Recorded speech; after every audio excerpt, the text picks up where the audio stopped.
Hi guys, it's Natasha Prime. I want to talk about something that I've seen a lot of increasing concern and discussion about over the past month and couple weeks. Does China want war?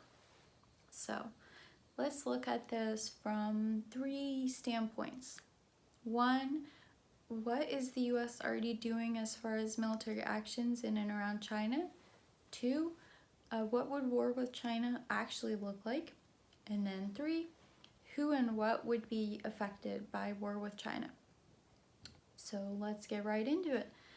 The biggest thing that the US does that the Chinese government, China doesn't like, right, is these bomber flights over the South China Sea. The US considers them routine training missions. China doesn't really like them. These bomber flights, every article I've seen, they take off from Andersen Air Force Base in Guam. I really think that it's worth noting the role of Guam in so-called, US-China war. When we talk about a war with China, it would really mean a huge increase in the US Pacific Fleet, the Navy, right? And not to mention, they would be flying a bunch of Air Force to Guam and a bunch of DoD support staff to Guam to support the Navy, right? The ships. But even the ships, they have to stop for, whatever supplies, right? They have to stop on Guam. We actually have a case study from back in March, the USS Roosevelt. And full disclosure, I left Guam on April 1st, so I was following this story very closely, right? The USS Roosevelt is one of the biggest carriers in the Pacific Fleet, for anybody who doesn't know. It has 4,800 sailors aboard. The carrier pulled into Guam on March 27th. They knew that they had a couple cases of the virus. The captain, his name is Captain Brett Crozier, he made the decision to pull the ship in to try to start quarantining people, try to stop the spread. His superiors told him, don't do that. So he, broke rank, wrote a letter, higher rank than he should have, basically. He ended up getting fired for trying to save the lives of his sailors. As a result of that, over 1,000 sailors aboard the ship got sick. One of them died. It says his name is Aviation Ordnanceman Chief Petty Officer Charles Robert Thacker Jr. He did not need to die. His death was entirely preventable. So, please realize, right? We are still in the middle of an uncontrolled pandemic. So when we talk about war with China and putting a bunch of people in ships together and shipping them out from worldwide and flying a bunch of people into Guam to be in close quarters, not really such a good idea. And we, we have case studies, right? This ship will, not only, so the effects on the sailors, obviously, we know about long COVID now. How many of the more than 1,000 sailors have long COVID, we have no idea. But beyond that, this is, like I said, the biggest ship in the Pacific Fleet, the biggest aircraft carrier. Pulled into Guam on March 27th. Let's see, they went back out to sea on May 19th, but they had to come back to Guam on June 3rd to pick up the rest of their crew. So this it's, this is a big fucking deal, right? The biggest ship in the Pacific Fleet sidelined for over 2 months.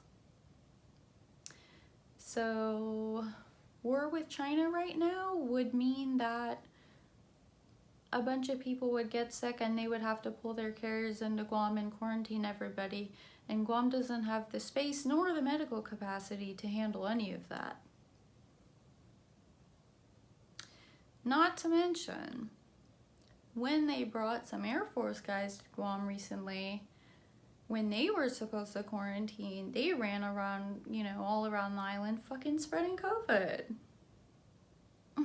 So, no, this war with China would just mean fucking spreading COVID, more COVID on Guam. No, thank you.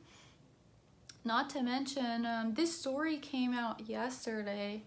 Let's see, the headline: Supreme Court to hear Guam's case against U.S. Navy.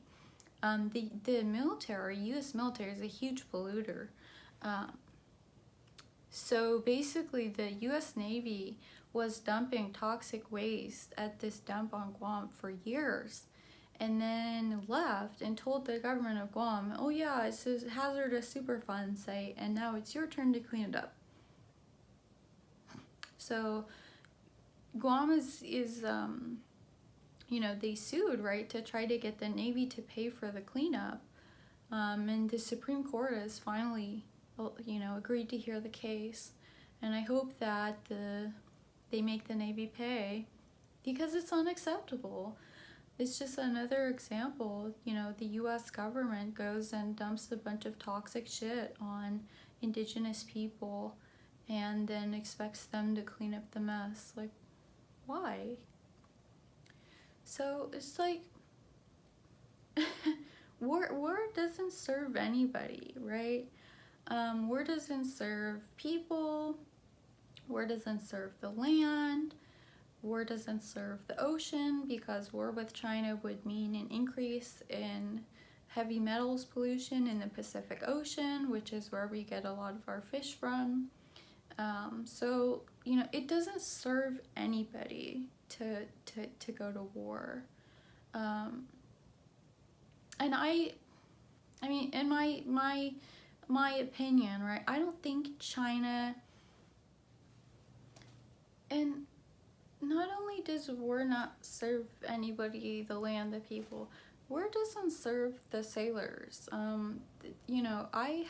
I know people in the Navy, and also have seen on TikTok, like, you can look up videos, they're served rotting food, even in the best of times. Like, our government does not take care of the military. They treat them like complete shit. They feed them shit. So now we have this pandemic crisis, and we're gonna put a bunch of sailors at risk. For why? For what reason? I mean, why can't people just sit down and talk things out? Diplomacy, right? What the fuck is the UN for? There's no need for war. It's not useful, it's not helpful, and it would just only escalate things. So I hope that this video helped you to understand some of the geopolitics going on, and not only that, but how Guam factors in, and there's people living there, in other places, islands in the Pacific, that don't need to be poisoned. So, yeah. Enjoy your day.